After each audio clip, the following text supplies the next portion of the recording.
Hello, and welcome to another episode of Leader Generation brought to you by Mata. I'm your host, Tessa Burg, and today I am joined by Kate Long. She is the VP of Marketing at Crunchbase, and we have already had an entire conversation before hitting record. So I'm really excited to have her here today to talk about Crunchbase, its new direction, and what it means to lead change. Kate, thanks so much for joining us. Thank you for having me. Yes, it's unfortunate we didn't record the first half of the conversation Yes. we can give them the TLDR at the end if we need to. Yeah, we might have to tease a whole other episode You're just to cover serious. more. Uh, so Crunchbase is a brand that a lot of us are familiar with. I worked at software as a service companies and startups, and I just feel like I used Crunchbase all the time to learn about our competitors, stalk the owners, see what the heck they're doing. But it has had a major shift, and you have only been on for 3 months. So tell us a little bit about your background and your journey to Crunchbase. Sure, happy to. Yeah, thanks again for having me. I love these conversations because it's just a really fun opportunity to just sort of share with your peers a little bit about like what are you doing, what's working, what's not. So yeah. So my background to people to the untrained eye can look a little all over the place. I've always done marketing and primarily B2B and primarily tech, but I've gone big company, small company. I've changed industries. And so for me, the common thread is going into an organization that's at a point of inflection or change and really catalyzing growth. So maybe they're moving into a new market, maybe they're changing their business model, maybe they need to bring a new sort of product to market. And so those are the types of opportunities I like to come in and really make a difference in. And that was very much the case with Crunchbase. I joined 3 months ago at the same time as a new head of sales. And the reason is because we're moving from more of an inbound PLG model, sort of the Crunchbase Tessa that you referred to, where you hop online and you stalk the owners and you do, right, like you do all that research.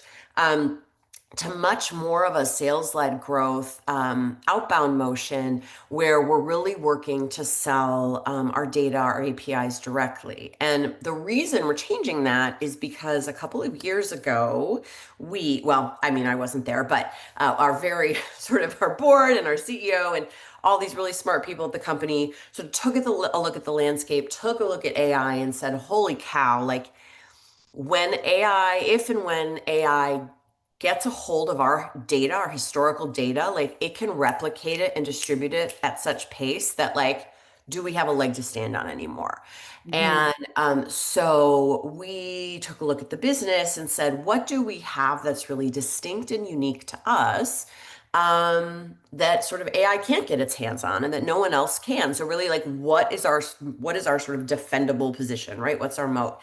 And a huge piece of that was, in addition to, of course, all of the data we've collected over the years, was all the interactions on our site itself, all of the clicks and the sort of like activity that would happen, say, before somebody was going to be raising a round. And so we spent a couple of years building AI models on the back end and training them against all of this data to create a series of predictions and insights that can help investors and go-to-market teams really get ahead because it's not just about looking at the historical data and trying to extrapolate from there. We're actually giving them the prediction that a company will exit, will grow, will raise another round. And so in order to do that, right, like in order to be successful in terms of trying to get people to want this kind of data, we totally have had to shift to an outbound motion, to a sales-led motion. We're talking about 3 to 6 month sales cycles because it involves APIs, et cetera. And so a huge part of the fun for me has also been that I've been able to reunite the marketing team because we sort of moved into keep the lights on mode while we were retooling everything. So reunite the marketing team and really start to orchestrate like what does outbound look like and what does supporting a direct sales motion look like. And I mean, I was so fortunate to walk into a really talented team of marketers, but some of them had really only done inbound before. So it's been a really fun opportunity to bring the team together sort of around this new direction, this new charge, and this new motion.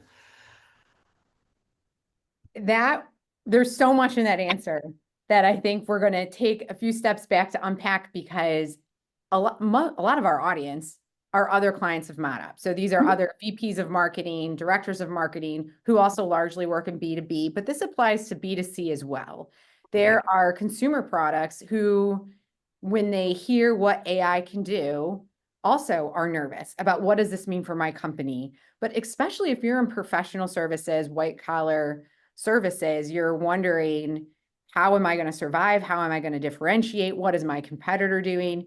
So the first thing I find really fascinating, and that I think some people haven't quite moved towards yet, is seeing data as more than what's in the CRM, marketing database, marketing automation, like the things that we collect and call first party.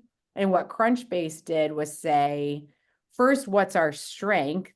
And then Hmm. where do we have engagement interactivity behind, I would say, the wall Yeah. that helps us better understand in an implicit way and not an explicit feedback way how others value, interact, and engage with our core strength, which and where is their opportunity Yeah. to start to bring more people along.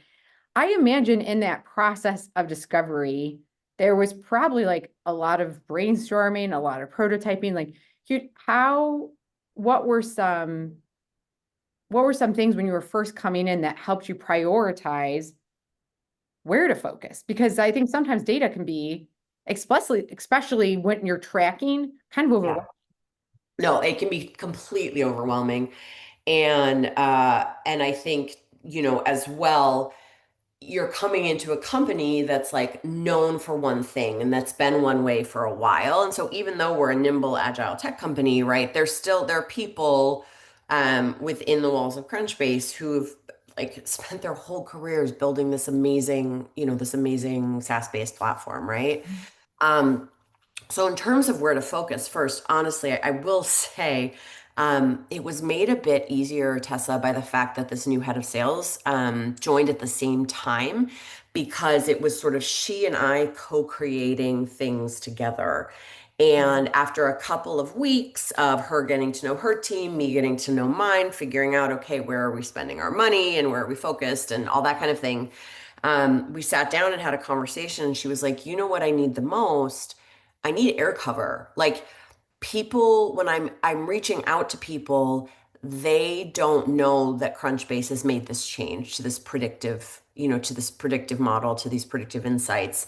And so my team is spending a lot of time doing the work that I actually need a marketing team doing. Like I need a marketing team warming them and doing the education and so forth. So she and I sort of sat down and looked at everything we were doing and we said, we've got to do outbound. Like we have to do air cover.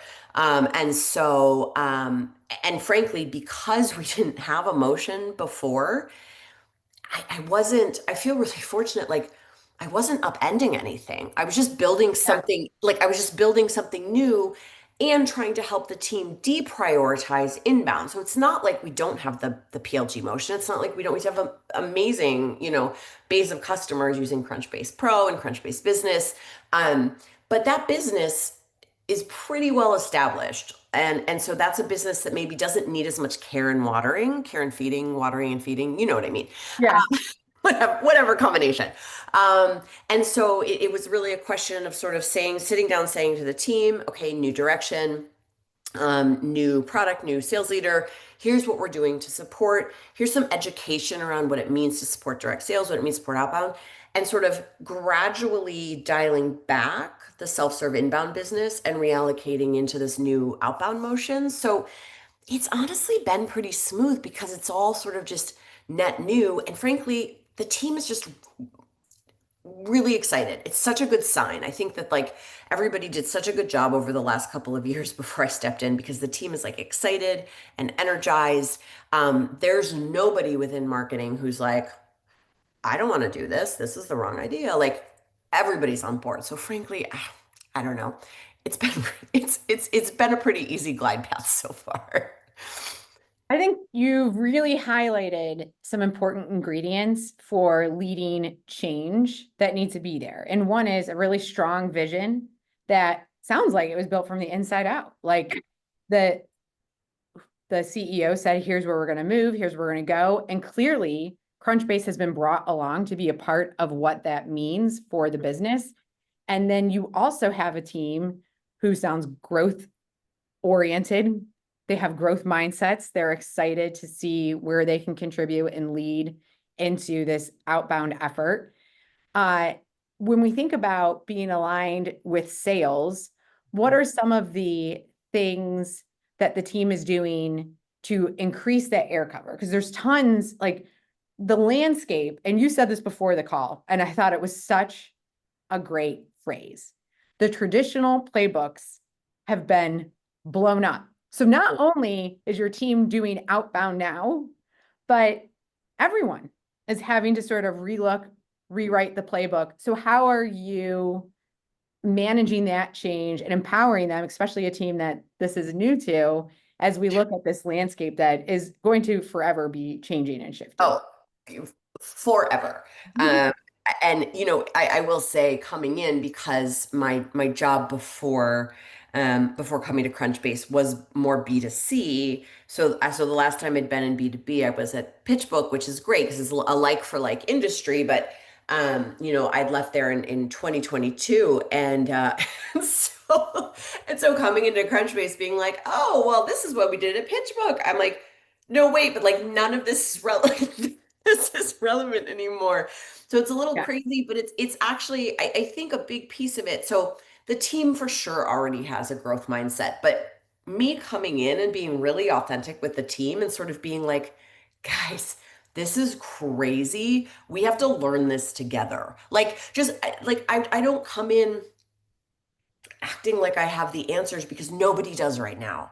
And Mhm. anybody worth their salt would see through that because there's no way anyone can keep up with the pace of change of AI and figure out very quickly what's the sort of thread into your business and how you like that's baloney if somebody tells you they have that all under control. And so me coming in and being like, okay, guys, we've got to learn this together. We've got to figure this out together, has really allowed the team to be pretty open and pretty flexible as we sort of, yeah, build everything new. I think that what's great is that I have been encouraging, and so has Jagger, our CEO, encouraging the use of AI um, as a way like to learn and grow your skill set and become indispensable. So like I really view leadership like I mean, let's be honest, like my job is to help people be their best versions of themselves for a finite period of time. Like they will not be on my team forever. They will go on to bigger things, they will go on to different things. It is my job to make them the best version of themselves like while they are on my team.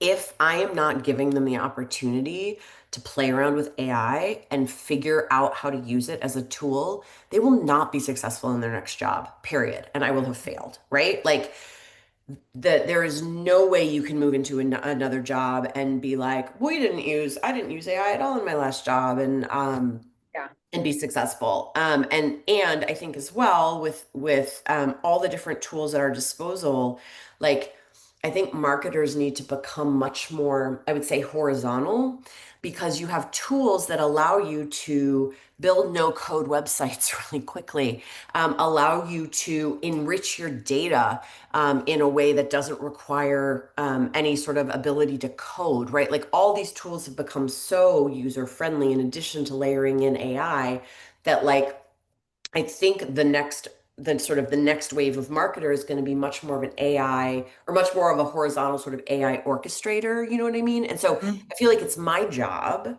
to enable them to, to do that. And then by enabling them to do that, that's how we're playing around with and testing and learning and doing proofs of concepts on, okay, what are the newest tools out there that are going to help us build the most successful go-to-market that we possibly can. So it sort of is fitting like the bill in two ways, you know what I mean, in terms of growing and developing the team, but also helping us figure out like what are the best options for us right now for the Crunchbase business as we build this outbound motion. Yeah, I love that you're aligning this employee empowerment and skill development with, as you said, the Crunchbase motion. Mhm. And Crunchbase, I feel like a lot of the confidence to do something new, to continue to develop your skills, comes from that feeling of engagement, involvement, but also your confidence in the product Yeah, itself. You know, like yeah, if you weren't confident in like what you're bringing to market, it that's almost is a blocker to progress. yeah, yeah. So tell me a little bit about that. Like, what are the new product benefits, the service offering that Crunchbase is bringing to market today? Yeah, totally. Um, so right now we have a series of, 18 signals. We're calling them signals that are new. They can be delivered via the business SKU, so you can get them via the business SKU online. Um, but perhaps more impactfully, again, is sort of the ability to ingest this data, ingest these signals into your own, instance of Salesforce or whatever the case may be. And so we released 18 back in February, but we are continuing to release more, and we're continuing to improve these, the models against these 18. So some of the things that we're some of the signals we're rolling out are things like a growth score and a growth trend. So like the growth score says like out of 100, how much are they expected to grow? And then we look historically and say like, what is the trend and what do we think is going to continue to happen? So the great thing about having these predictions is that really like then like AI does the lift of the predictions, and then the human can utilize that and their judgment and their experience, right? And their strategic thinking to say, okay, how do I apply this additional data point or these additional set of data points, these predictions to whatever my business goal or outcome is? So, in the case of like a go to market team, right, it can be about building relationships with companies that look like they're growing, that look like they're going to be raising another round, who might want your product but they're not quite ready for it right now. But you develop the relationship, and in 3 months, when they raise that round, they'll be ready to buy because you'll have started that relationship with them, for example. Mhm. Or if you're an investor and you're looking at targets, being able to have additional data points to help you say, huh, yeah, this is one we want to start talking to versus, I think we're going to keep this one on the back burner. How much time and effort you save by virtue of allowing, again, sort of Crunchbase to do the predicting for you. Mhm. And so that piece of it for me, like, you said this before, it's easier to take these big new swings when you sort of believe in your product. Um, this is some of the accuracy with which we're able to do some of these predictions is like nuts, like 95% accuracy in back testing. And so like for me, seeing that made me feel really comfortable stepping into this role because I didn't have to worry about, I don't know, vaporware, right? Like I didn't have to worry about selling something that wasn't like going to legitimately bring and deliver value. I don't do well in jobs where I don't feel like there's meaning, where I don't think like I'm delivering value, right? Like that has to be sort of intrinsic to the role.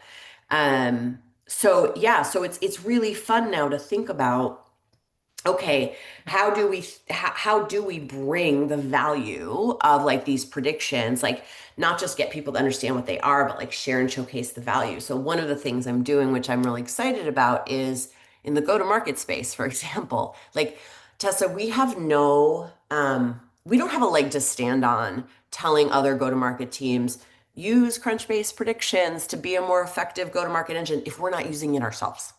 So like one of the first things I'm doing is working to get our own predictive APIs ingested into our instance of Salesforce so that we can use our predictions to do better go-to-market. And then we can be a case study for other go-to-market teams saying, look at how much more effective we could be using our Crunchbase predictions, right? So some of it is also just really fun because we get to sort of build our new motion, but like be a good test case for using our data all at the same time. I feel like I went a little on a left turn there in my answer, Oh, no. but like, Actually, the position that Crunchbase is taking with these signals is extremely timely. So we work with Forrester and they published a report, I think I want to say it was the end of last year, but they just highlighted it at their B2B conference. And the big, I was there. you were? So was You, I. Yeah. you, Oh, this we joke. didn't know each other. What the Um, heck? but the keynote was all about influencing Yes. the buying network and how big the buying network is. Yes. And we had started seeing signals of that. And we had started talking to our clients about the need to start rethinking about what brand means in B2B so that you can move up the funnel, even be in preference before the funnel, and where you're positioning that crunch-based data, the signals. And I think when a lot of B2B marketers hear signals, they jump to bottom funnel and they Mhm. jump to lead generation. But as was highlighted, that doesn't produce the same level of growth or the same level of contribution to pipeline as if you've established a relationship before they even enter the buy cycle. Yeah. So Crunchbase has had this position as always being a trusted Mhm. resource for information and early, but now what you've done is take the data and make it available. And I'm interested if it's a slightly different customer who needs to know about where am I building this relationship early compared to people who are using this more as informational, probably positioning.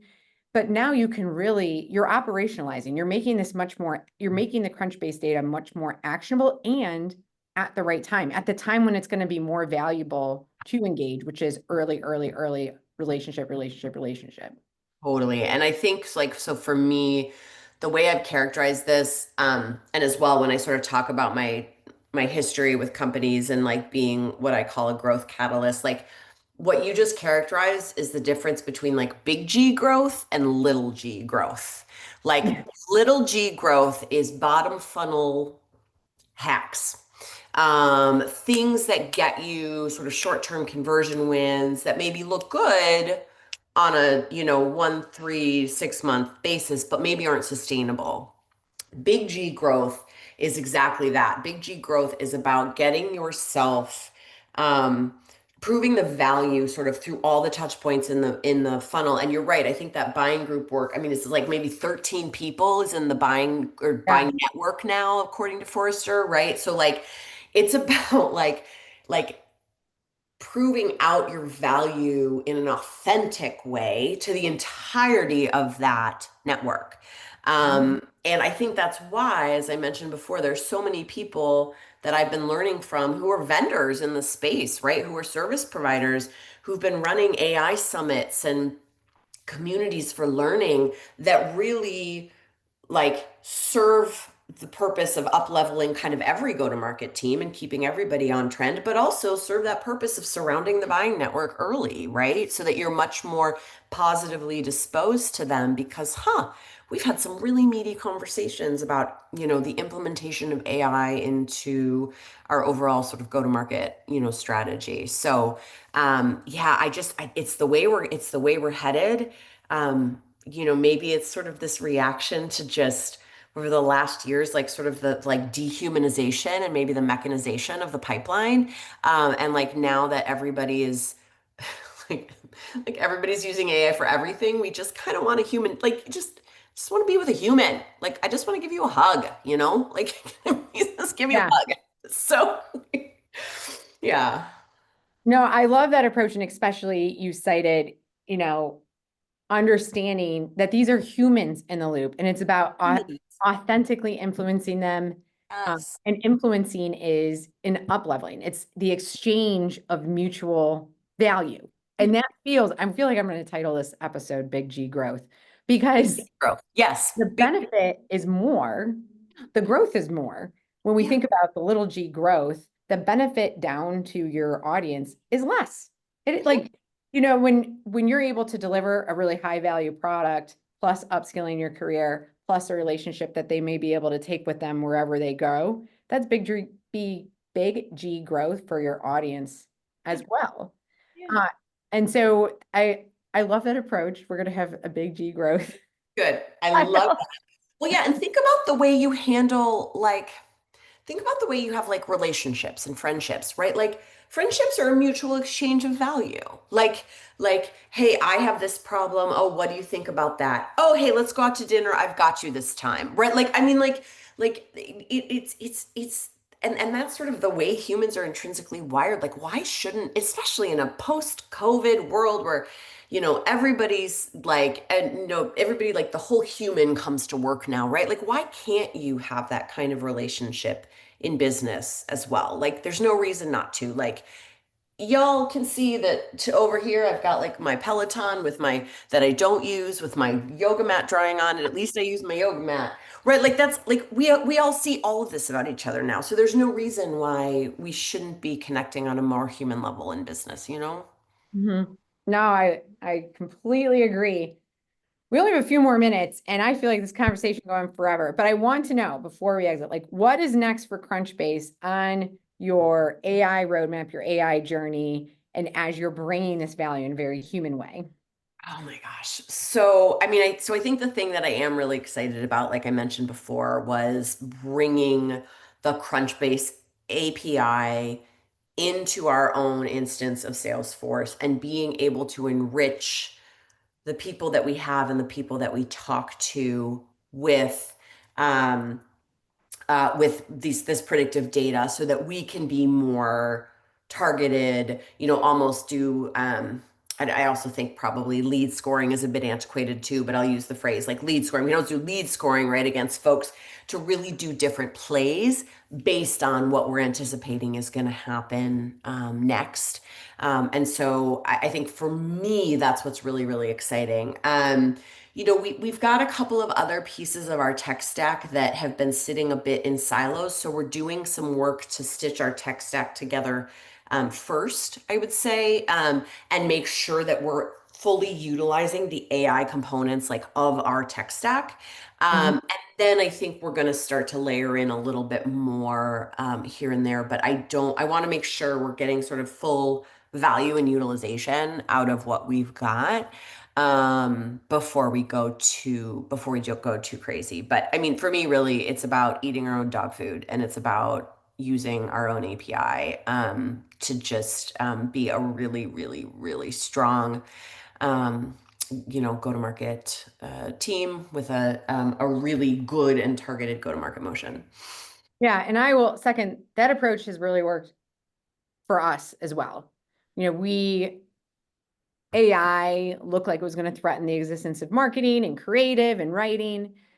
But what has actually played out is we've built out our own agents, our own tools. It's elevated the humanness of our delivery and it's Sure. unlocked other things that are possible with clients. And now we have, then there's that natural shift that occurs where now we are engaging with our clients in completely new and different ways, but in ways that is more human to human while we're using tools to do things that in some cases we never did before, and in other cases we did do that and it was tedious and very repetitive and now we don't have to worry about it. And that's the thing is like having the brain space to really think differently and creatively when you would have gotten pulled into the details before at any level, frankly, like whatever level of your career you're in, like you would have gotten pulled in the details. So like now you can stop and think just bigger about things and more creatively about things. And so I'd like to think that AI allows us to tap more into humans and the human experience than it did before. I mean, fingers crossed. Oh yeah. crossing my fingers and my toes and everything.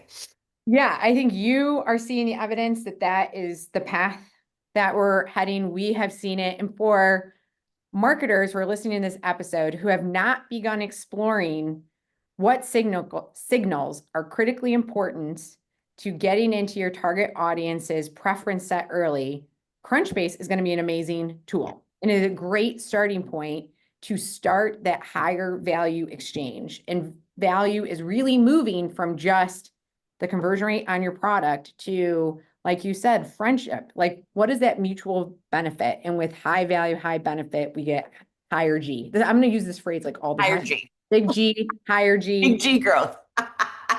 Big G growth. Um, I love it. Oh, I love the shoulder shimmy too. I know. Well, I dance and I had our dance recital last night, and that reminded me of a song that's in our adult Um, hip what hop. kind of dance do you do? I'm very curious. Hip hop. Nice. Yeah, it's a lot of fun. Look Um, at you. All yes. right. But You have to this has invite me been to the next performance. Sorry, you have to. I'll Well, come I'll to tell Ohio. you, I shared a video out with Eric, our CEO, and he busted up laughing, but that's fine. You know, if I'm bringing giggles, there's some benefit there. Okay. I feel like I now need to do a reverse podcast on you and understand more about like Tessa and the history of her dancing. Like, I feel like there's an episode there. So, shall we? Yes, I bet that all sounds your great. listeners want to know. They all I'm absolutely shameless, so that would be fine. Um, but this has been, I mean, Kate, it's been such a pleasure to meet you. Thank you so much for all your time today. And if listeners want to learn more about you and Crunchbase, where can they find you? Yeah, I mean, just find me on LinkedIn. I think I'm like Whack Kate the Marketer. Find me there. Feel free to reach out because I really, really believe like we're just in this era where like we have no choice but to like band together to learn and grow and kind of figure it all out and make sure us as marketers don't go extinct. So feel free to reach out to me on LinkedIn. I'm happy to connect and do some creative brainstorming or whatever the case may be. Yeah, and if anything, so Kate Long on LinkedIn, and she is starting to publish her own content. And as we said, the playbook for go-to-market has been completely blown up. Yeah, So we can all help each other evolve and get yeah, creative in how we connect with people in really meaningful ways. And that yeah. is very exciting. And if you want to hear this episode again or other episodes from our incredible clients, you can hear all leader generation at modop.com. That's MODOP.com, or you can find it on wherever you listen to podcasts. Kate, thank you again for joining us. Until next time, I'm gonna do a little now. I'm gonna do a little shimmy. I'm gonna do a do beat. a little shoulder shimmy.